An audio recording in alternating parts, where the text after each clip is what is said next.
నమస్తే, welcome to Telugu రాజ్యం. నిన్న సుప్రీంకోర్టు ప్రధాన న్యాయమూర్తి జస్టిస్ గవాయ్ గారి మీద ఏదైతే ఒక అడ్వకేట్ దాడికి పాల్పడ్డారో ఆ దాడికి నిరసనగా ఇవాళ ఓయి ఆధ్వర్యంలో ఐక్య విద్యార్థులందరూ కలిసి నిరసన వ్యక్తం చేస్తున్నారు.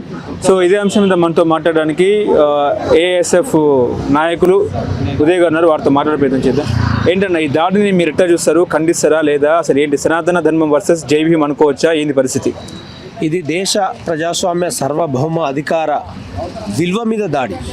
ఇది భారత రాజ్యాంగం మీద దాడి. ఈ దేశంలో అణచివేత నుంచి ఎదిగొచ్చే ధిక్కార స్వరాలుగా ఇవాళ ఉన్నత స్థాయిలో పనిచేస్తున్నటువంటి దళిత వర్గాల మీద ఇటువంటి దాడి అనేటువంటిది అసలు దేనికి సూచకం? వేల సంవత్సరాలుగా ఊరవతలో ఉంచి కనీస జ్ఞానం లేకుండా, హక్కులు లేకుండా కొరకబడి, నరకబడి, పేల్చబడి, కాల్చబడి మనిషిని మనిషిలాగా చూడని సమాజం నుంచి ఇవాళ మేము మనుషులము, మాకు జ్ఞానం ఉంది, మేము సమాజంలో రూల్ చేయగలుగుతామనే నమ్మకం ఉన్ననాడు ఆ నమ్మకాన్ని వమ్ము చేయడానికి సనాతన ధర్మం పేరు మీద మనువాద బ్రాహ్మణి ఆధిపత్య ఆలోచనలు కలిగినటువంటి వ్యక్తులు అట్లా చెప్పులు లేపడం అనేది ఈ దేశాన్ని తిరోగమనం వైపు తీసుకుపోవడం అనేది ప్రత్యేకమైనటువంటి సాక్ష్యం. కాబట్టి ఇది ఓ మనువాద బ్రాహ్మణ ఆధిపత్య నాయకులారా, మీరు ఎంత రెచ్చగొడితే అంత రెచ్చిపోతాం, ఎంత అణిచివేస్తే అంత ధిక్కార స్వరంలాగా ఎదిగొస్తాం. కాబట్టి మీకు ఈ దాడి మీకు మా జీవితాల మీద, మా త్యాగాల మీద, మా పునాదుల మీద జరిగిన దాడి. కాబట్టి దీన్ని ఖచ్చితంగా మేము ఖండిస్తూ ఉన్నాం. ఉస్మానియా గడ్డ నుంచి ఓయూ బిడ్డగా మేము కోట్లాది మంది పీడిత వర్గాలకు గొంతుకనైన ఉన్న క్రమంలో గవాయి మీద దాడి అప్రజాస్వామికం. కాబట్టి వాడిని అరెస్ట్ చేయాలి. ఆన్ని కాదు, వాని భావాజాలంతో ఉండేటువంటి వాళ్ళ దురభిప్రాయాలను మీద తిప్పికొట్టేటువంటి ప్రయత్నం చేయాలని ఈ దేశంలో ప్రతి ఒక్క పౌరుడికి ఉస్మానియా గడ్డ నుంచి మా గొంతును వినిపించే ప్రయత్నం చేస్తూ ఉన్నాం. అంటే ఇప్పుడు ముఖ్యంగా ఏంటంటే సనాతన ధర్మాన్ని కించపరిచే విధంగా ప్రధాన న్యాయమూర్తి గారు కించపరిచే వ్యాఖ్యలు చేశారన్నట్టు కూడా ఆయన మాట్లాడినారు. అడ్వకేట్ ఎవరైతే ఉన్నారో ఆయన ఇప్పుడు వాళ్ళకి ఇప్పుడు ఈ దేశంలో మనం చూస్తూ ఉన్నాం, సనాతన ధర్మాన్ని కించపరిచేది ఏముంటుందండి? ఇప్పుడు ఎవరి విశ్వాసాలు, ఇప్పుడు నీ అభిప్రాయంతో ఏకీభావం లేకపోయినా నీ అభిప్రాయం చెప్పడానికి నా ప్రాణం ఇస్తా అంటాడు వాల్టర్. కాబట్టి నీ విశ్వాసంతో నాకు సంబంధం లేదు, నీ విశ్వాసాన్ని నేను గౌరవిస్తా. కానీ ఒక దేశం భారత రాజ్యాంగం ద్వారా స్వయం ప్రతిపత్తి కలిగినటువంటి సుప్రీంకోర్టు అనేటువంటిది ఒక విలువతో కూడింది, ఒక సెక్యులర్ భావాలతో ఉండి అన్ని మతాలను సమానంగా చూసేటువంటి దృష్టికోణంలో ఉన్నది అనుకున్న నాడు ఇవాళ వీళ్ళు మత విశ్వాసాలను తీసుకొని వచ్చి మెజారిటీ మత విశ్వాసాల పేరు మీద, ఆధిపత్య సంస్కృతి పేరు మీద ఈ ప్రోగ్రెసివ్గా ఉండేటువంటి సామాజిక ఆలోచనలు కలిగిన వ్యక్తుల యొక్క స్థాయిని విడమర్చడానికి. ఎందుకంటే ఇవాళ ఈ దేశంలో 30+1 ఉండే సుప్రీంకోర్టు జడ్జిలలో భాగంగా ఇవాళ గవాయి మీద దాడి అనేది ఈ దేశంలో మొదటి నుంచి చూడండి, మార్కండే కడ్జు లాంటి దళితుడు కావచ్చు, ఈయన కావచ్చు, ఈ దళితులు ఈరోజు సుప్రీంకోర్టు జడ్జిలు అయిన క్రమంలో వీళ్ళు దళితులు ఎదగడం వీళ్ళకి ఇష్టం లేదు, మనువాద బ్రాహ్మణి ఆధిపత్యం కలిగిన నాయకులు. కాబట్టి వీళ్ళ యొక్క ప్రతిరూపం అనేది ఈడ సుప్రీంకోర్టు జడ్జి మీద చెప్పు అనడానికి ప్రత్యేక సాక్ష్యం. ఎందుకంటే చెప్పు అనేది మా ఆత్మగౌరవానికి సంబంధించి, మా చెప్పులు కుట్టిన చేతులతో ఇవాళ చరిత్ర రాయబోతున్నాం. కాబట్టి ఆ రాయడం వాళ్ళకి ఇష్టం లేదు. కాబట్టి వాళ్ళ సుప్రీంకోర్టు జడ్జి మీద వాళ్ళు చూపిస్తున్నటువంటి అంశం. కాబట్టి ఈ ఉస్మానియా గడ్డ నుంచి ఈ దేశంలో ఉన్న ప్రతి ఒక్కరికి మేము సందేశాత్మక విలువను మేము పంచిపెడతా ఉన్నాం. కాబట్టి ఇవాళ గవాయి మీద జరుగుతున్నటువంటి దాడి ఈ దేశ రాజ్యాంగం మీద, ప్రజాస్వామ్యం మీద, గణతంత్ర సార్వభౌమ అధికారం మీద. కాబట్టి దీన్ని తీవ్రంగా ఖండించాల్సినటువంటి అవసరం ఉంది. అటువంటి పనులు రాలగొట్టే ప్రయత్నం చేసి మళ్ళీ జరగకుండా ఉండే ప్రయత్నం చేయాలని ఈ సందర్భంగా తెలియపరుస్తాం. అంటే విష్ణుమూర్తి యొక్క విగ్రహాన్ని కించపరిచే విధంగా వ్యాఖ్యలు చేశారు అన్నట్టు కూడా మాట్లాడుతున్నారు. ఇప్పుడు విష్ణుమూర్తి విగ్రహాన్ని ఏ రకంగా అన్నాడు అనేది కూడా మనం అర్థం చేసుకోవాల్సిన అవసరం ఉన్నది. కాబట్టి వాడు మెజారిటీ ప్రజల విశ్వాసాల పేరు మీద నేను మాట్లాడితే అందరికి హైప్ అవుతుంది అనే దురభిప్రాయంతో మాట్లాడి ఇప్పుడు అవునబ్బా, నీ అభిప్రాయంతో ఏకీభావం లేకపోయినా నీ అభిప్రాయానికి ప్రాణం ఇస్తా అన్న వాల్టర్ సూత్రం తీసుకున్నప్పుడు నీకు అతని అభిప్రాయం నచ్చకపోతే దానికి భిన్నమైనటువంటి అభిప్రాయం నువ్వు మాట్లాడాలి. కాబట్టి ఆ రకంగా ఆలోచించాలి తప్ప ఒక దురభిప్రాయాలతోటి ఆధిపత్య బ్రాహ్మణ్య వ్యవస్థ ఆలోచనతో నువ్వు చేసే ప్రయత్నం చేస్తే బట్టలిప్పి బదట్లేసి తంతరవాణ్ణి అనేది వాణ్ణి కాదు, వాని భావాజాలంతోనే ఉంటూ సమాజంలో అణచివేత పీడన. ఏంటి సార్, నిన్న గౌరవ సుప్రీంకోర్టు ప్రధాన న్యాయమూర్తి మీద జరిగిన దాడిని ఎట్లా చూస్తారు మీరు?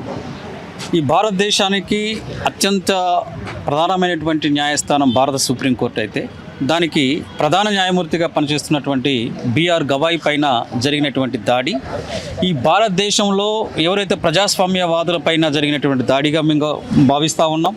అలాగే ఈ భారతదేశం కొన్ని విలువలపైన, కొన్ని అంశాలపైన ఆధారపడి ఉంది. కానీ ఇక్కడ ఒక పక్క మన మనోధర్మం అని, సనాతన ధర్మం అని చెప్పి అత్యున్నతమైన న్యాయస్థానాల్లో కూడా ఈ దారుణాలు అనేవి మనం చూస్తూ ఉన్నాం. ఎక్కడ పెళ్ళిళ్ళు చేసుకున్నా భారతదేశంలో ఉన్న 29 రాష్ట్రాల్లో, బీహార్లో గతంలో పెళ్ళిళ్ళు జరిగినప్పుడు పెళ్లి చేసుకుంటే దళితులపైన దాడి చేశారు, తర్వాత ఫంక్షన్లు చేసుకుంటే దళితులపైన దాడి చేశారు, మా యొక్క సంస్కృతి పైన దాడి చేస్తూ ఉన్నారు, మా యొక్క ఆచార వ్యవహారాలపైన దాడి చేస్తున్నారు. ఆ దాడిని మేము తీవ్రంగా ఖండిస్తే ఇవాళ అత్యున్నతమైనటువంటి న్యాయస్థానంలో ఉన్నటువంటి బిఆర్ గవాయ్ పైన కూడా దాడి జరగటం అంటే ఇది భారత రాజ్యాంగం పైన దాడి జరగటం అని చెప్పి మేము భావిస్తూ ఉన్నాం. ఈ దాడిని ఉస్మానియా యూనివర్సిటీ ఐక్య విద్యార్థి సంఘాలుగా మేము ఖండిస్తూ ఉన్నాం. ఈ దాడికి జరిగినటువంటి అంశము మా అందరిపైన జరిగినటువంటి దాడిగా భావిస్తూ మేము తీవ్రంగా దీన్ని ఖండిస్తూ ఉన్నాం. ఇప్పుడు ఆయన సనాతన ధర్మానికి పరిరక్షించే విధంగా ఆయన ఉంటే, ఇటు న్యాయమూర్తి గారు సనాతన ధర్మాన్ని కించపరిచే విధంగా మాట్లాడుతున్నారని చెప్పేసి మాట్లాడుతున్నారు. ఇది వాస్తవానికి మన సుప్రీంకోర్టులో ఉన్నటువంటి న్యాయమూర్తులు కానీ, భారతదేశంలో ఉన్నటువంటి అంత ప్రజాస్వామ్యవాదులు కానీ న్యాయం పైన లేకపోతే సుప్రీంకోర్టు మీద కొద్ది గొప్ప అవగాహన ఉన్న వాళ్ళందరూ చూశారు. అక్కడ ఏం జరిగింది, ఏ విధంగా ఆ సిచ్యువేషన్ జరిగింది అన్నటువంటి అందరం మనం చూసినటువంటి విషయమే. 100% ఆ పదవిలో ఉన్నటువంటి వ్యక్తి పైన బూటు విసరడము అనేది అత్యంత దారుణంగా మేము ప్రకటిస్తూ ఉన్నాం. ఇది నిజంగా ఇక్కడ వెంటనే రాష్ట్రపతి గారు కానీ, ప్రధానమంత్రి దీనిపైన చర్యలు తీసుకోవాలని చెప్పి ఉస్మానియా యూనివర్సిటీ వేదికగా మేము డిమాండ్ చేస్తూ ఉన్నాం. అంటే సుప్రీంకోర్టు ప్రధాన న్యాయమూర్తి గవాయ్ గారి జడ్జిమెంట్ కొంచెం వ్యంగ్యంగా ఉంది అన్నట్టు, విష్ణుమూర్తి మీద వ్యంగ్యంగా ఉంది అన్నట్టు కూడా కామెంట్ చేస్తున్నారు. వ్యంగ్యంగా అక్కడ ఏం లేదు, చేస్తే విష్ణు పూజ చేసుకోవచ్చు అనేటువంటి ఒక గౌరవప్రదంగానే మాట్లాడటం జరిగింది. కానీ అలాంటి వ్యంగ్యమైనటువంటి ఆలోచన మాకైతే ఎక్కడ కనిపించలేదు. మరి బూటు విసిరినటువంటి వ్యక్తికి అది వ్యంగ్యంగా కనిపిస్తే దాని యొక్క మానసిక పరిస్థితి పైన మాకు అనుమానం వస్తూ ఉంది.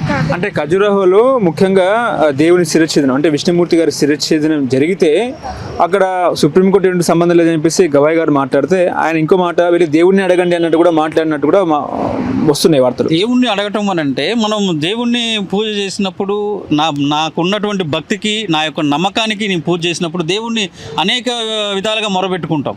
అది దేవుణ్ణి అడగాల్సినటువంటి విషయం. ఇప్పుడు జరిగేటువంటి సంఘటన మేము దేవుణ్ణి అడిగితే అయిద్దా? ఇక్కడ ఉన్నటువంటి ఎవరు పరిష్కరించాలి, ఏం చేయాలనే విషయాన్ని దృష్టిలో పెట్టుకొని చేయాలి. ఆ గవాయ్ గారు కూడా అదే విషయం చెప్పారు.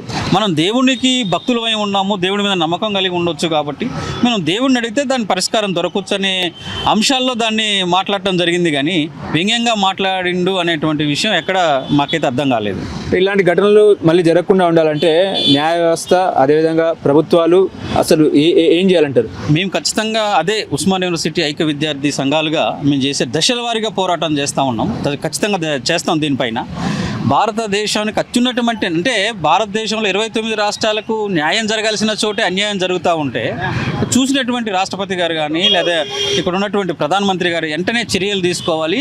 అటువంటి పునరావృతం అయితే ఖచ్చితంగా మేము ఐక్య విద్యార్థులుగా దశల వారీగా దీని మీద మూవ్మెంట్ చేస్తాం. ఈ భారతదేశంలో ఉన్నటువంటి అత్యున్నత ఈ కాపాడుకునే ప్రయత్నం చేస్తాం.